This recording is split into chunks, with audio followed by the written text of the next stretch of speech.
Hello students, welcome back to Gopal study circle. Students, આજે આ વિડીયોમાં આપણે સ્ટડી કરીશું ધોરણ 9 અને વિષય છે ગણિત, જેમાં સ્વાધ્યાય 10.1 હેરોના સૂત્રવાળું જે ચેપ્ટર છે એમાં પહેલા નંબરનો એક્ઝામ્પલ આપણે સોલ્વ કરીશું. પ્રશ્ન શું છે ચાલો રીડ કરી લઈએ. જેની બાજુની લંબાઈ a હોય તેવા સમબાજુ ત્રિકોણ આકારના ટ્રાફિક સિગ્નલના પાટિયામાં સ્કૂલ અહેડ એમ લખેલું છે. તો આ પાટિયાનું ક્ષેત્રફળ હેરોના સૂત્ર પરથી મેળવો. હેરોના સૂત્ર પરથી આપણે સૂત્ર મેળવવાનું છે, ક્ષેત્રફળ મેળવવાનું છે.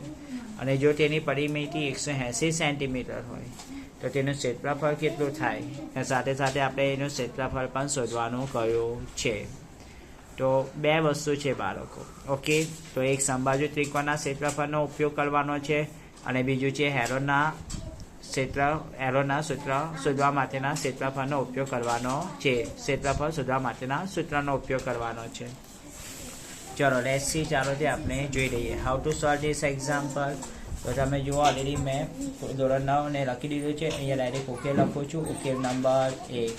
આપણે સમબાજુ ત્રિકોણ ડ્રો કરવાનો છે, એટલે કે એવો ત્રિકોણ કે જેની ત્રણેય બાજુના માપ કેવા હોય, સમાન હોય. કેવા હોય, સમાન. અને આપણે ત્રણેય બાજુના માપ શું આપી દીધા છે, a અને a આપી દીધા છે. તો આનું માપ પણ શું છે, a સેન્ટીમીટર આપી દીધું છે, એટલે a. આનું માપ પણ a છે અને આનું માપ પણ a આપી દીધું છે. ત્રિકોણનું નામ આપી દઈએ તો a, b અને c ત્રિકોણ તૈયાર થઈ ગયો. તો હું પહેલાં આપણે જે આઠમા ધોરણ સુધી આપણે જે સૂત્ર ભણતા છે એ સૂત્રનો પહેલાં ઉપયોગ કરું છું. સમબાજુ ત્રિકોણ ABCનું ક્ષેત્રફળ. સમબાજુ ત્રિકોણ ABCનું ક્ષેત્રફળનું સૂત્ર છે વર્ગમૂળમાં 3/4 ગુણ્યા બાજુની 2 ઘાત. આપણી પાસે આ સૂત્ર છે. શું છે? વર્ગમૂળમાં 3/4 ગુણ્યા બાજુની 2 ઘાત. તો વર્ગમૂળમાં 3/4 બાજુ કેટલા છે a, તો એની 2 ઘાત. એક વસ્તુ વર્ગમૂળમાં 3/4 એની 2 ઘાત એટલે શું લખાય, a સ્ક્વેર. શું લખાય, a સ્ક્વેર. ઠીક છે. અને એનો એકમ લખી દઈએ ચોરસ એકમ. શું લખી શકીએ આપણે, ચોરસ એકમ લખી દઈએ. તો આપણે શું છે, આપણે અહીંયા કર સમબાજુ ત્રિકોણના ક્ષેત્રફળનો ઉપયોગ કર્યો વર્ગમાં 3/4 ગુણ્યા બાજુની 2 ઘાત. અને એનો ઉપયોગ કરીને આપણે શું મેળવ્યું છે, તો એનો ઉપયોગ કરીને આપણે ક્ષેત્રફળ મેળવ્યું છે વર્ગમાં 3/4 a સ્ક્વેર. ઠીક છે. હવે આપણને પરિમિતિ આપી દીધી છે અને હેરોનના સૂત્ર પરથી સોલ્વ કરવાનું કહ્યું છે. શાના? હેરોનના સૂત્ર પરથી સોલ્વ કરવાનું કહ્યું છે. તો આપણને અહીંયા શું આપ્યું છે, તો ત્રિકોણ ABCની પરિમિતિ આપી દીધી છે. શું આપ્યું છે? પરિમિતિ. કેટલી આપી દીધી છે? 180 સેન્ટીમીટર આપી દીધા છે. પણ આપણી પાસે ત્રણેય બાજુના માપ તો છે નહીં. યસ. તો આપણે શોધીશું. યસ. તો ત્રિકોણ ABCની પરિમિતિનું સૂત્ર વાપરે તો ત્રિકોણ ABCની પરિમિતિનું સૂત્ર છે ત્રણેય બાજુઓનો સરવાળો. આ કોમન સૂત્ર છે. શું છે? ત્રણેય બાજુઓનો સરવાળો. એટલે જેટલી પણ બાજુ આપી, હવે તમને ખબર ત્રિકોણમાં 3 બાજુ હોય તો ત્રણેય બાજુનો સરવાળો કરવાનો. પરિમિતિ આપણને 180 આપી દીધા છે. પહેલી બાજુ a, બીજી બાજુનું માપ પણ શું છે, એ જ છે. દેખો અહીંયા આગળ આકૃતિમાં દોરીને હું સમજાવું તો ખૂણા a છે, એની સામેની બાજુ શું કહેવાય, સ્મોલ a. ખૂણા b ની સામેની બાજુ શું કહેવાય, સ્મોલ b. અને ખૂણા c ની સામેની બાજુ સ્મોલ c કહેવાય. એટલે આપણે લખી દઈશું a વત્તા b વત્તા c. ધેરફોર 180 બરાબર એનું માપ પણ કેટલું રહેવાનું છે, a લેવાનું છે. b ની જગ્યાએ પણ શું રહેવાના, a. અને c ની જગ્યાએ પણ શું રહેવાના, a રહેવાના. તો 180 બરાબર a વત્તા કેટલા a થયા, 3a. 3 આ બાજુ આવી જશે તો છેદમાં આવે તો 180 ભાગ્યા 3. તો એ બાજુ શું વધ્યું, a. તો a બરાબર 3, 6, 18 અને આ 0 એટલે શું આવ્યું, 60. શું આવ્યું, 60. અને લખીશું સેન્ટીમીટર. એટલે આપણને એનું માપ આવી ગયું 60 સેન્ટીમીટર. હવે તમને ખબર છે સમબાજુ ત્રિકોણ હોવાથી a બરાબર b બરાબર c કેટલું થશે, 60 સેન્ટીમીટર થશે. શું હશે, 60 સેન્ટીમીટર. હવે આપણે સૂત્રમાં અર્ધ પરિમિતિ s શોધવાની જરૂર છે. તો અર્ધ પરિમિતિનું સૂત્ર છે અર્ધ પરિમિતિ s બરાબર શું છે, a વત્તા b વત્તા c ના છેદમાં 2. તો એ પણ કેટલા 60 વત્તા 60 વત્તા 60 ભાગ્યા 2, 60 વત્તા 60 વત્તા 60 કેટલા થયા 180 ભાગ્યા 2 એટલે શું આવે 90. કેટલા આવે 90 સેન્ટીમીટર. આપણને આ શું મળ્યું 90 સેન્ટીમીટર. આપણને અર્ધ પરિમિતિ પ્રાપ્ત થઈ. શું પ્રાપ્ત થઈ અર્ધ પરિમિતિ S. ઓકે, એના પર આપણે ચોરસ કૌંસ મતલબ બોક્સ દર્શાવી દેવાનો છે.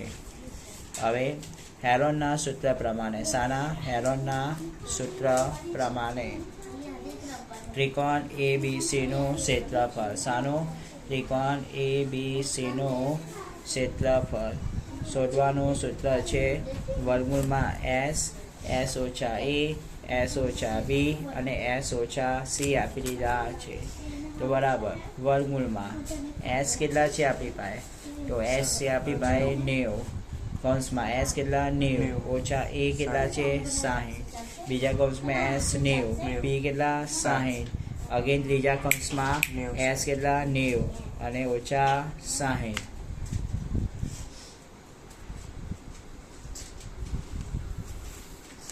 તો બરાબર વર્ગમૂળમાં હવે આપણે 90 હમણાં એવા ને એવા લખીશું ગુણ્યા 90 માંથી 60 જાય તો કેટલા વધે 30, અગેન 90 માંથી 60 જાય તો કેટલા વધે 30, ફરીથી 90 માંથી 60 જાય તો કેટલા વધે 30 વધે.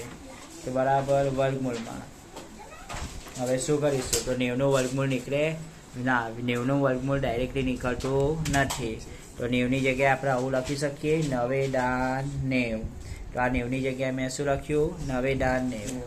આ 30 છે તો 30 નું વર્ગમૂળ પણ ડાયરેક્ટલી નીકળતું નથી. તો 30 ની જગ્યાએ લખું 3 દાન 30, બીજા 30 ની જગ્યાએ પણ લખું 3 દાન 30 અને ત્રીજા 30 ની જગ્યાએ પણ લખું 3 દાન 30. બરાબર.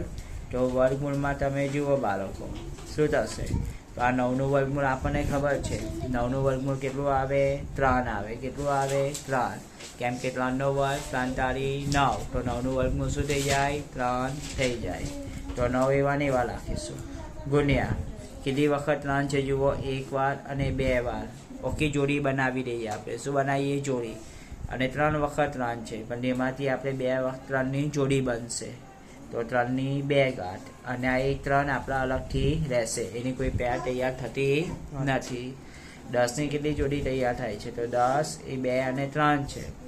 1 2 3 અને 4 વખત 10 છે. કેટલી વખત 10 છે 4 વખત.